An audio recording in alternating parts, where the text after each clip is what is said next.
We're going to be talking now to Nick Lardy. He's a senior fellow at the Peterson Institute for International Economics, and he is considered among the top China watchers in Washington. Nick, thanks so much for joining us this morning.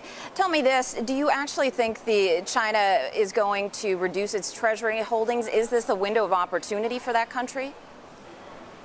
Well, I think the first thing, of course, they have to do is to reduce the buildup. They're still building up their holdings of foreign exchange reserves at an extremely rapid pace, more than $100 billion a quarter. So the first thing they have to do is reduce their intervention in the foreign exchange market so the growth of their reserves slows down.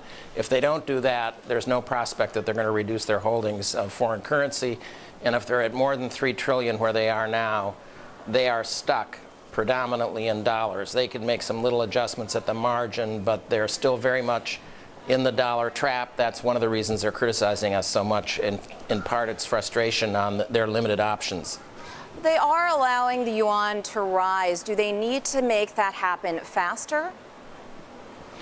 They need to make it happen much faster. They have appreciated a little bit more rapidly against the dollar, as you said, in the last few weeks.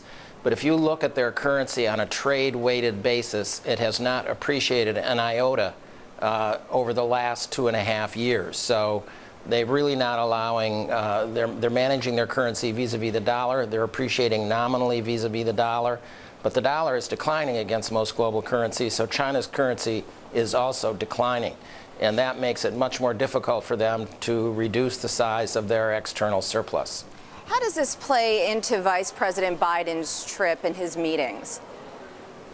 Well, I think one of the main goals of the trip is to, show solidarity, the two biggest economies working together to do what they can to assure a stronger global recovery.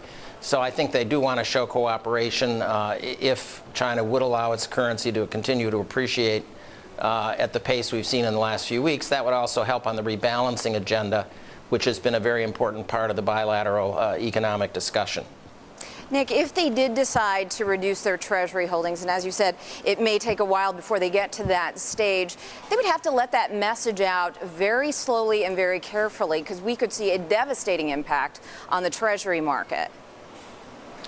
Absolutely, and I think that's the reason it won't happen. Once they start selling off, the word will be out, and they will take very substantial. You can't sell $1.5 trillion in treasuries overnight, so it would take a long time to reduce that position, and they would suffer very, very substantial losses. So I don't think they're going to go down that road.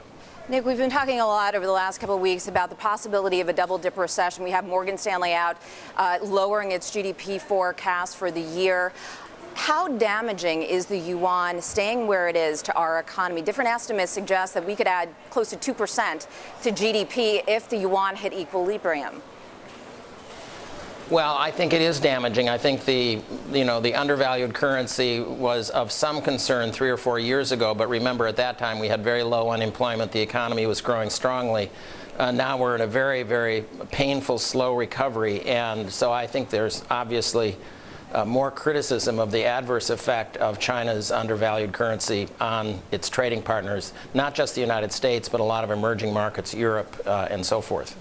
All right, Nick, we have to leave it there. Thanks so much for joining us here on In the Loop. That was Nick Lardy, senior fellow at the Peterson Institute for International Economics.